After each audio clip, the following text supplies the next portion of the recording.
आओ उलमा से पूछ ले। रसूलुल्लाह सल्लल्लाहु तआला अलैहि वसल्लम जन इरशाद फरमायो, वरजुलुन ज़करल्लाहु खालियन फफादत ऐनाहु।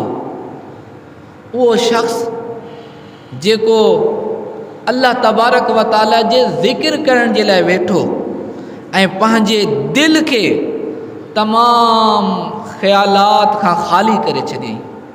अल्लाह ताला जो ज़िक्र करे रहियो आहे, अल्लाह ताला खां पंहिंजे गुनाहनि जी मुआफ़ी तलब करे रहियो आहे, पंहिंजे गुनाहनि जो तसवुर करे रब जो ज़िक्र करे रहियो आहे, इस्तिग़फ़ार करे रहियो आहे, अल्लाह जो ज़िक्र करे रहियो आहे। ऐं इन ज़िक्र जे दौरान उन जी अखियुनि मां अश्क जारी थी विया, ॻोड़ा वही आया। सुभान अल्लाह।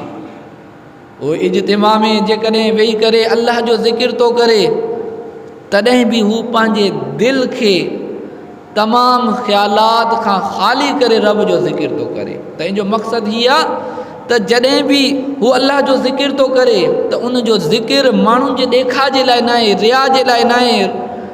उन जो रोइण जेको आहे उहो बि ॾेखा जे लाइ न आहे, ख़शियत इलाही जे करे आहे। उन जे अखियुनि जा जेके ॻोड़ा वही रहिया आहिनि इन जे करे न आहे न त कोई मूंखे ॾिसे, कोई ॾिसे या न ॾिसे, हू जॾहिं रब जो ज़िक्र थो करे त पंहिंजे दिलि खे तमामु दुनियावी मक़ासिद खां ख़ाली करे महज़ रब जी रिज़ा जे ख़ातिर अल्लाह तबारक व ताला जो ज़िक्र करे रहियो आहे, पंहिंजे गुनाहनि जो तसवुर करे रहियो आहे, पंहिंजे नेकियुनि जो बि तसवुर करे रहियो आहे, गुनाहनि ते शर्मिंदा आहे ऐं नेकियुनि ते रब जो शुक्र अदा कंदे इन तसवुर में रब जो ज़िक्र करे रहियो आहे।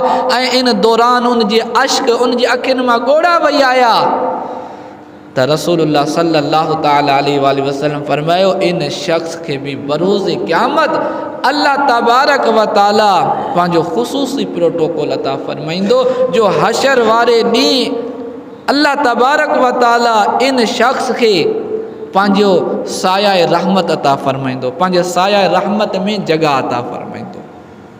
अल्लाहु अकबर। गुज़ारे कैसे जिंदगी, आओ उलमा से पूछ ले।